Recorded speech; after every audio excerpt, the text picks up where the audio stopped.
Good morning, everyone. This is Armando Garcia, founder and director of Nuestra América Online Radio. Welcome to our morning talk show. This time we have a Peruvian writer who lives in Canada who wrote a book about artificial intelligence. He's going to be presenting his book on the 6th Literary Expo sponsored by the World Press Agency and this radio station. We welcome Omar Silva Fulchi. Hello, Omar. Welcome to our talk show. It's an honor for me to have you here.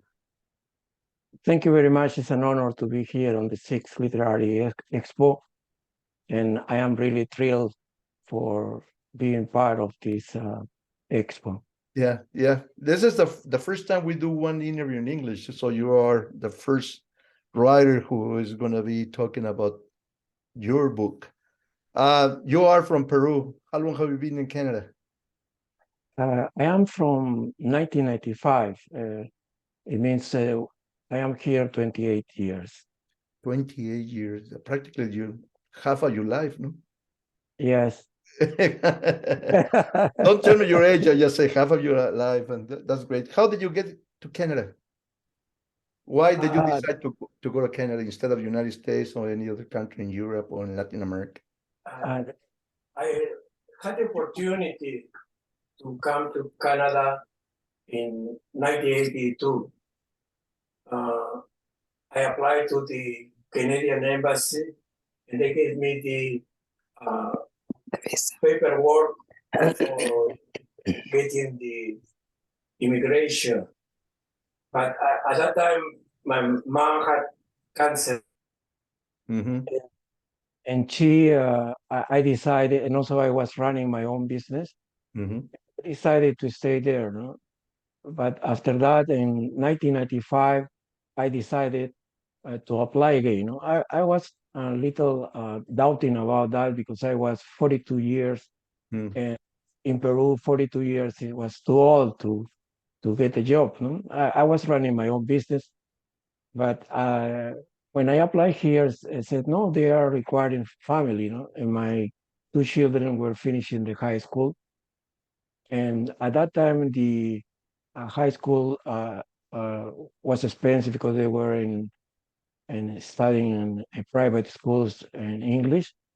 And to move them to the university will be double expensive. No, then I decided that to come to Canada at that time, that is the best time for them. And also for other things, no?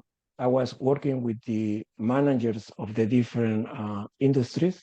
And I noticed that most of them were families, no? And relatives, and then only the top position were for their relatives. No? And here in Canada, they will have better opportunities in that sense. No? And I think that was a wise decision that we came with my wife and my two children here in Canada in 1995.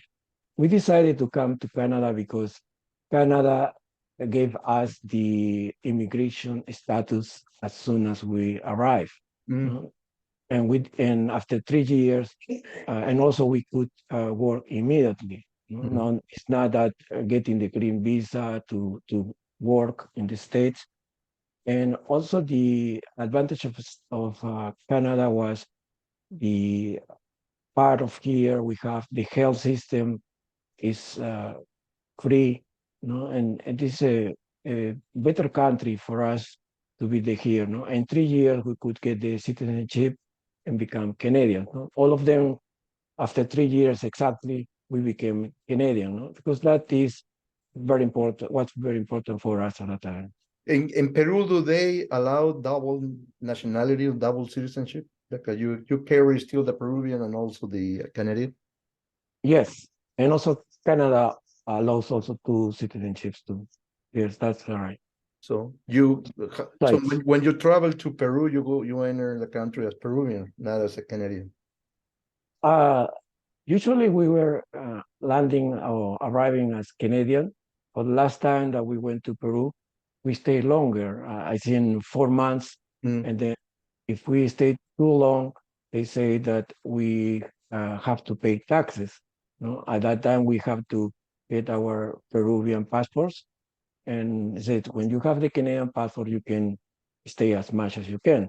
And we did that, no, because also here in Canada, we cannot be out of the country more than 6 months, no? Yeah, that's Because right. you lose the healthcare support. No, you can get back, but it's a hassle, no, to try to Yeah, get it back is. your. It's a Yeah. hassle. So right now, you said you had your business in Peru. What kind of business was that? It was a business that we had designed and produced electronic equipment Mm-hmm. that control the power generation, Mm-hmm. especially with the diesel generators. No? And we designed special boards. We went, installed them. At the end, we designed a more complex system that was like the PLC that they have the automatic system now in manufacturing.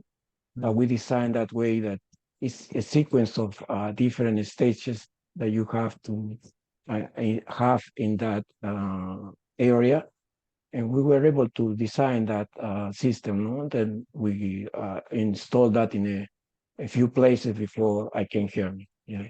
So do you think it was easier for you to immigrate to Canada by the profession that you have, or it was a coincidence, or just because the visa was available for you?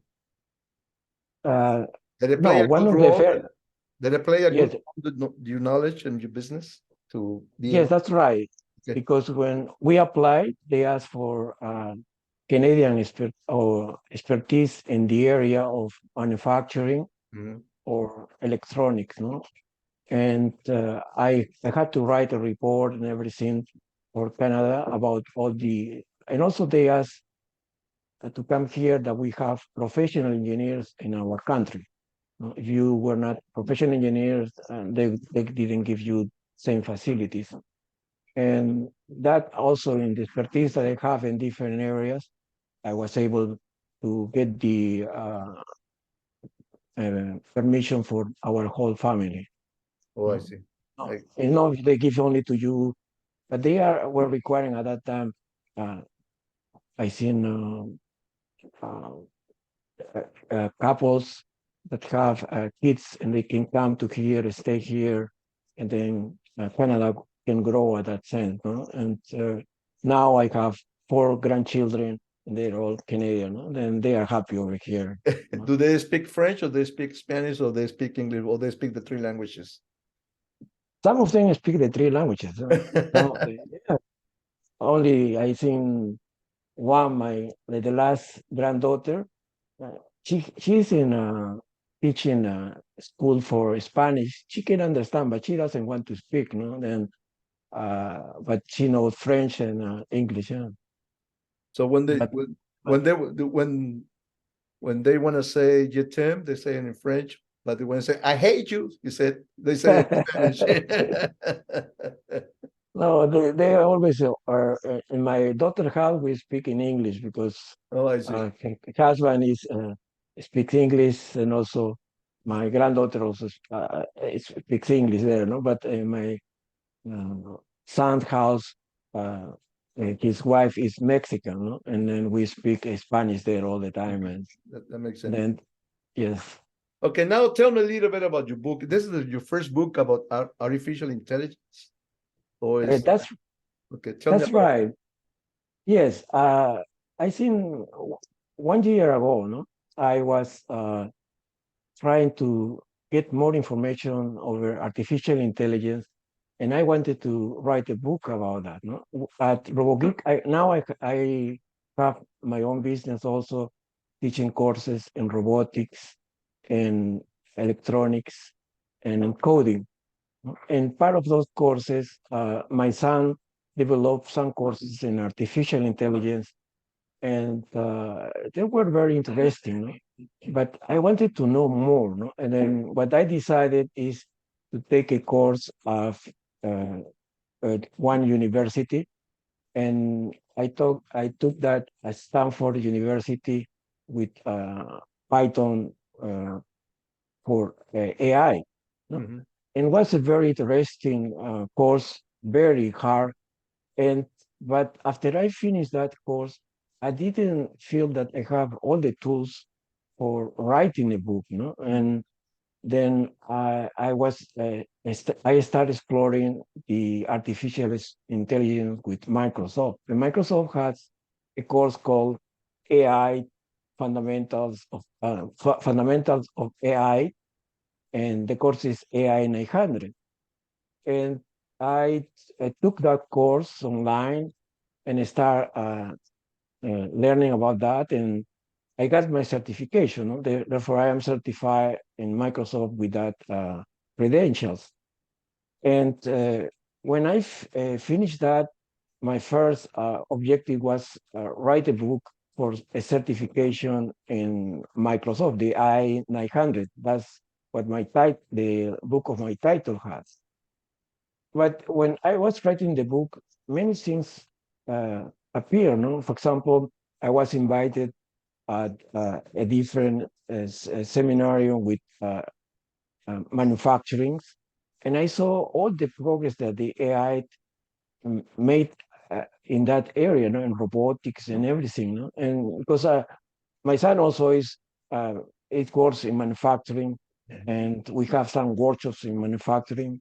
I was exploring more that area. And also in Peru, I work all the time in manufacturing. But here in Canada, because I didn't have my PNG in here, I got that after 10 years, because you have the Canadian experience 1 year.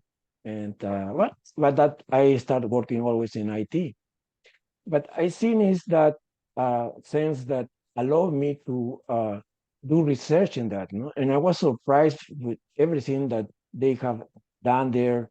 I knew only over Microsoft what they have done, but when you start digging more, you find really tools that, for example, Siemens Digital is huge in automation, but I seen Microsoft is very good in what is manufacturing in AI, and also Google. And also the idea that give me one chapter of that book.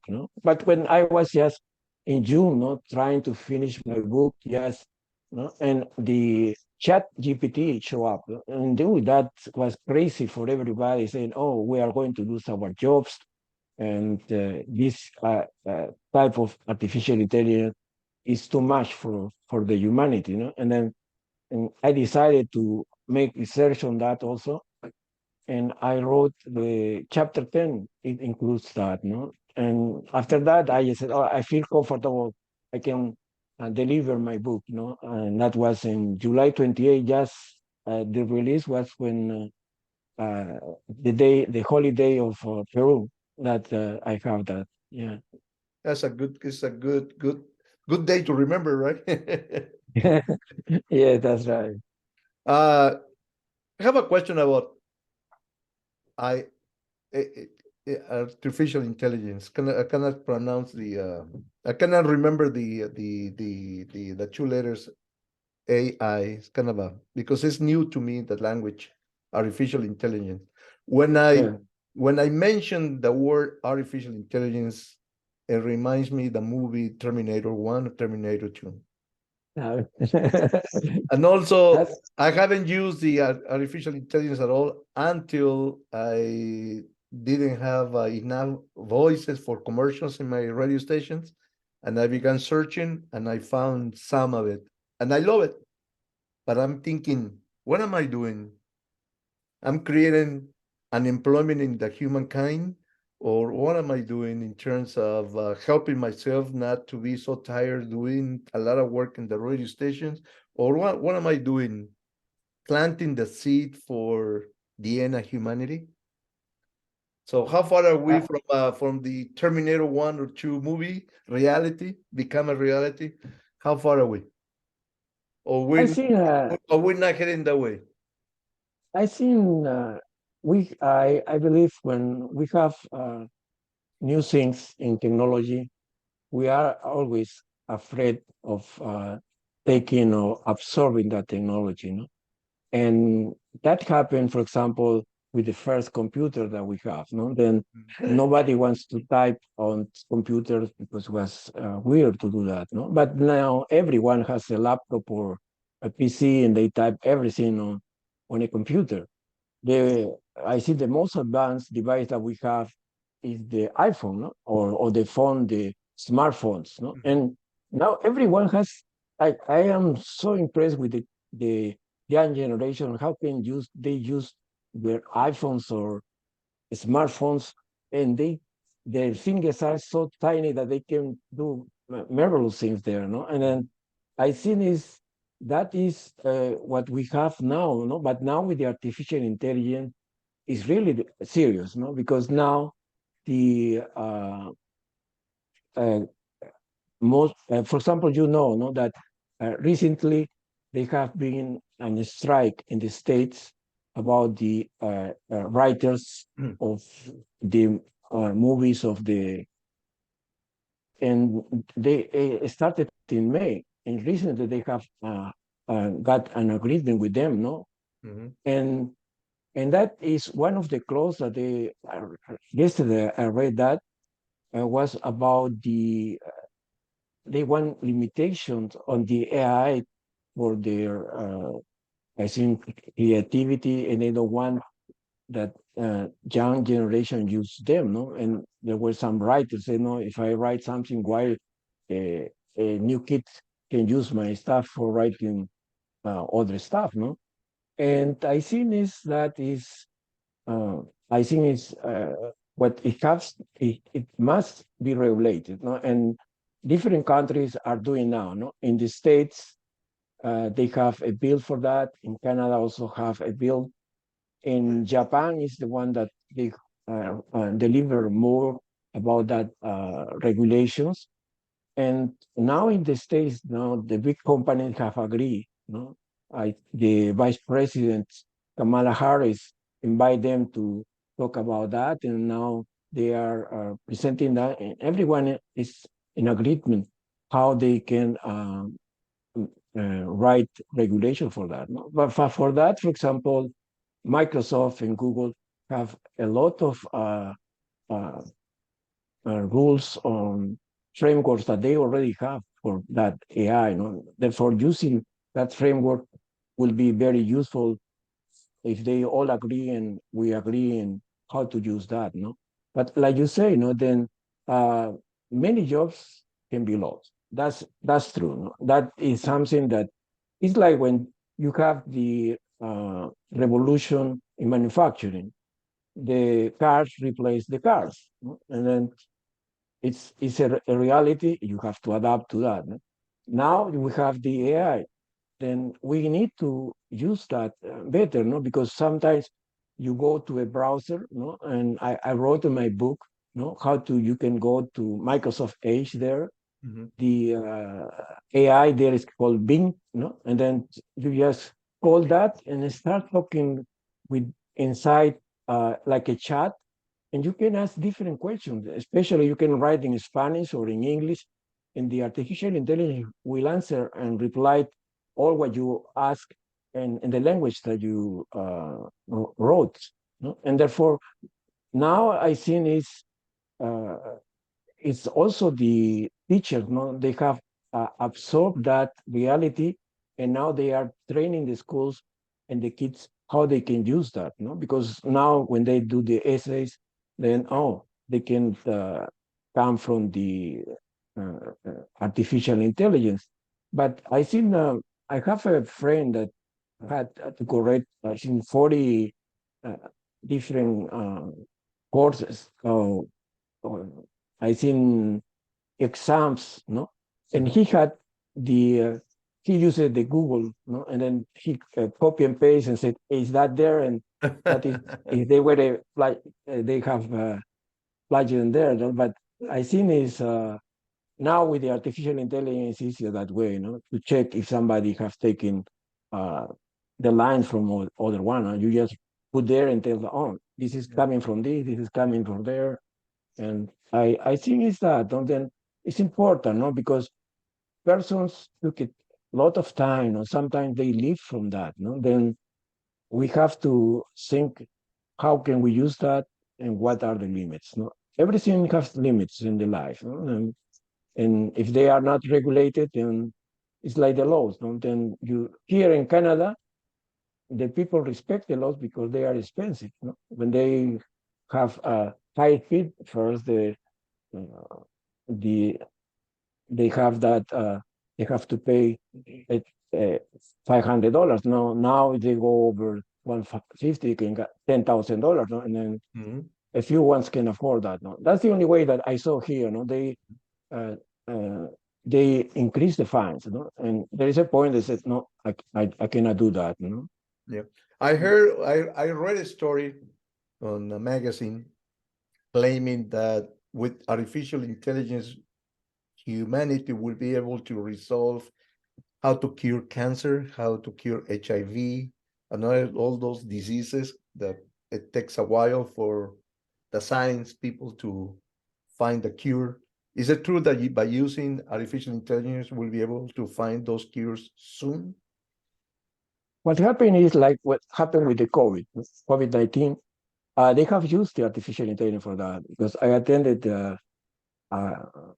special workshop with Microsoft, and they were talking about that, how they got that with the labs, no? Because they connected all the Microsoft resources to all the hospitals, no? And they knew when the patients arrive sick, no? And they can check the symptoms, put that in the computer, and try to do. I think is test the vaccine, no? But I think is now the new type of vaccine that they have is different, no? And with that one, they can. I think it's my wife can speak more about that, no? Because she's the doctor here at home, but the how that type of vaccines work, no? Then I think it's important, no? That is, and when they say that they can find vaccine faster than anything more, no? But for the cure of cancer, that's difficult because the problem is not only physical. I believe I think our body is made of water a lot, no? And then the problem is the stress that the people put their body.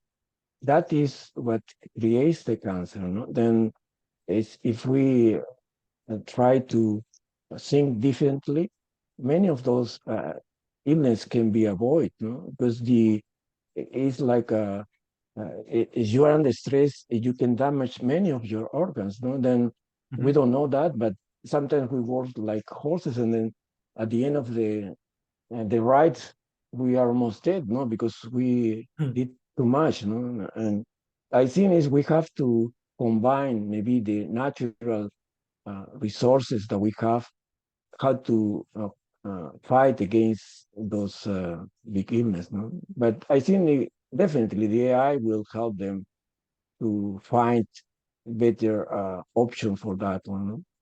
You have your book on you. Can you show it? Yes. The cover? Show it. I have. Yeah. I have that here. Okay. So let's see. That's What's the the book. title? I cannot read the title. Can you? There you Yes. go. Artificial intelligence. What are the fundamentals? Artificial AI intelligence 900 and manufacturing. What is the 900? What does 900 stand for? The 900 is stated by the exam that Microsoft exam okay. for artificial intelligence fundamentals. And here is where they can buy it. I make on our website a RoboGeek. This link is robo-geek.ca/AI, and they can go there and then can buy that at Amazon. No? That's or they so can by go typing that in the computer, they will be able to get access to the book and buy it. That's what you're saying? Yes. Okay. Yes, they go there to our website. In that website, I wrote today. I wrote no about a book, and then also the link that they go directly to Amazon to buy the book. So if someone wants to talk to you about AI, they could call you where, or they could write you where? What is your contact information? I think it's in my book. It's info@robo-geek.ca. That's the email I have. And also, we are planning to have courses for adults, no? And we will provide a free course of 3 hours, no? And I think in our next interview, I will put that link, therefore they can register there for free and have an idea what to expect, what can they do. No? But also we have other 3 advanced courses. This is the AI 2000, 2010, and 2020 that are different levels of artificial intelligence, depending what you want to learn. No? You That provide is, those courses? You provide those courses? yes, we are providing those courses. Oh, I We see. are posting them and then we are providing those courses. Yeah. Mm. Is that a simple thing to learn, or is I need to have a graded mind like this size in order for me to acquire so much knowledge?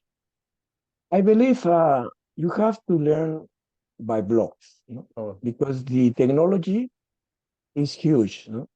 If you just go and try to understand each line of code, it's very difficult. But if you understand what I'm getting, if I use this code, it will be easier, because the technology has grown so much, then some of the, I think, to try to be a coder for that, that is a computer engineer and try to go farther there, But to know what tools to use for the business, when to use those, that is important. Then said, what can I do with the artificial intelligence? That's very important. And that's what I try to do, then insert that free course, giving those ideas, then in order that they can register and then for free they can have a 3 hours course of artificial intelligence. okay. By taking those courses, what do people would get in terms of knowledge, or they're gonna be able to apply to that knowledge into their own lives? So what do they acquire? Yes, I think it's like doing a introduction to a data scientist course. We give diplomas or certificate for that. And the course is, I think it's 3 weeks, I believe, 4 hours per week. And then they can learn a lot in that, because they are always, when we do our labs or our courses, we have always practice. We have labs with each part of what we teach. That's the best way to learn, by doing. So That is what let's say, for instance, I take the course, I get the diploma. What's next for me? Do I get a job in the science, in the NASA or the Canadian no, space industry? What no. do I I get think besides the diploma? What do I get? it's the expertise that you have, depending, if you are a computer engineer, then you have a credential, you have taken a course, and then it can help you, if you want to do. I saw that some posting, they are working with people that knows machine learning or NLP, natural language processing. Then if they have that idea, then it's different that you don't have it. Then because now the universities also are updating their programs, because everything is new, and then they have to introduce that in their courses too. That is what it's about. And now I think there are a lot of jobs in AI now. And then I think it's you never know. The kids are sharp. Then they like it. They can go explore. They know what's artificial intelligence. You can take the courses online, get information. It's a lot, But you are guided, Always, when we teach the different courses, we tell the kids, It's easier to take one of our courses, then you have the idea what to look for, and from there you can grow, And we have seen, because we start with kids and teenagers, what they can do, How now they are. Now many of them are at the university and then are very happy to be there. Yeah. Okay. Now I want to ask you for you to invite people to come and listen to you and watch you on November the 4th. You have the Okay. time, but invite everyone who is listening to you and also who is watching you. Yes, I would like to invite you for November the 4th to attend the next interview that will have with Armando. No? He's a very nice, I guess, very smart, and always asking questions that you don't expect. No? And it is a pleasure to speak to him, and also I will at that time I will offer you that you can take some courses or some workshop for free, and especially that we are attending these 6 literary, and also then you can learn about that. No, don't be afraid of that, and after that you can say, "Oh, I know this." No, like I friend, I was in a party and said, "What is artificial intelligence?" And I explained him in a few words, and after that I took my phone and said, "Look at that. What can you do?" Oh, and he was surprised, and that's it. No, then he asked me, "Oh, can I do this? Can I write a code for SQL?" No? Yes, you can do it. I said, and I should. And in seconds, you have that there. And I think it's important to know the tools that we have available now, no? And then don't be afraid, and everything comes, no? But now we master and we are over every technology. Well, now you hear it. It's going to be for free. You're going to have a Omar Silva Fulchi version of AI. So either you or somebody else that looks like you is going to be teaching the course, right? That's a good advice. Huh? It's a good advice. So when Omar Silva Fulci is sick, he's going to be sending his image on the AI form to teach the course, right? That's right. I'm just kidding. Final message. This is my final question, but also is your final message for this interview. Seeing the humanity in the way we are, wars everywhere, hunger, hurricanes, climate change. What message do Omar Silva Fulci have for the humanity? In the prison area, the humanity has many very hard time. No? There are weather fluctuations leading to natural disaster. No? I can see the hurricanes that we have, no, that are more than we had before. We have blizzards, and I really earthquakes and droughts. No? Then this is really hard times. No? Therefore, we need to prepare for that. No? Then the most important part is prepare for emergencies. No? At home, no? Always be prepared. Listen to the news. Everything can change in minutes, and then you have to prepare. Have your uh, things that if you need to go outside your house in order that you can survive. No? The most important is our lives. No? Everything else, material, you can uh, re purchase again, but not our lives. No? The lives are very unique for our uh, loved ones, and also you are very important people, very important person in the world, and have that. No? Everything also we have to work as a community, you know, try to be in a community, also trying to help other people. There are many people that need helps, you know, let's help them.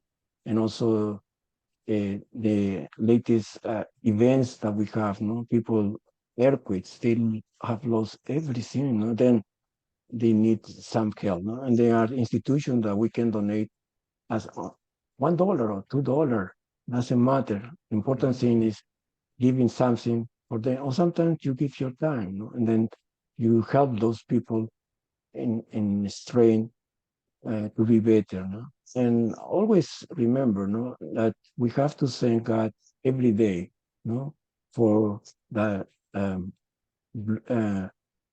I think beautiful day, sunny day, or maybe it's foggy, but we are alive, no? And then we are here with a mission. The mission is make everyone happy, especially our humanity. No, that's the way to say.